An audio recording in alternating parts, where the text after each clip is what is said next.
गोदाम गृह मरामती नारे दुर्नीति प्राय 4 लाख टंका हड़प अभियोग रायगड़ा विषमकटक सहर ब्लॉक पंचायत कार्यालय में दुर्नीति अभियोग होईछि।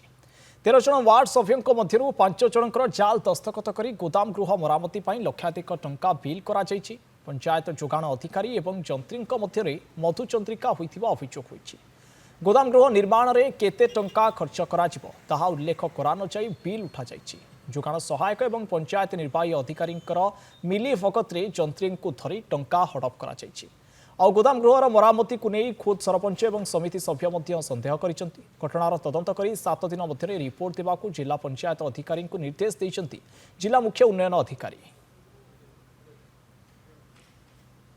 गोदाम घरटा पूरा पानी स्लीक होट्रु मत केतबेले कहले कि पाइल खुली दिंतु आम कम करूँ बोलिकी तो गोटे गोदाम घरटा भल रिपेयर करले भल रहिबो तो आम एटा भाविलु फाइल भी खुलिलु मात्र आम 2 लाख टंका ही रखिलु 4 लाख टंका से जानी नुह ए भितर जोगाण सहायक है जेई ए 2 जन को धरले ही जना पड़ो। बर्तमान मझे गोटे गोदाम घर कम चली से कम बीएफटी जोगाण सहायक पीओ मिसे कम कर शुणुली केमती कौन कर कम करके मुझे बर्तमान शुणुची 4 लाख टका बिल बोली किंतु 4 लाख टकर कम है ना जहाँ देखा मेजरमेंट जब कर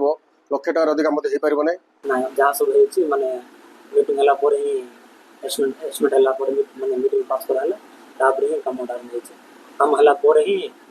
माने बिल हला पर पेमेंट जे सार माने एस्टिमेट देछंती एस्टिमेट अनुसार बिल भी देछि से अनुसार पेमेंट ऊपर आज मते सीडीओ साहब डकैथिले जाइथिले से कहिसंती ए ऊपर डिटेल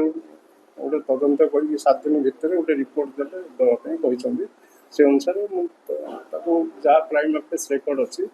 देखिकी तदंत करके सार रिपोर्ट देवे तदन सापेक्ष जहाँ रेकर्ड देखिले जना पड़े।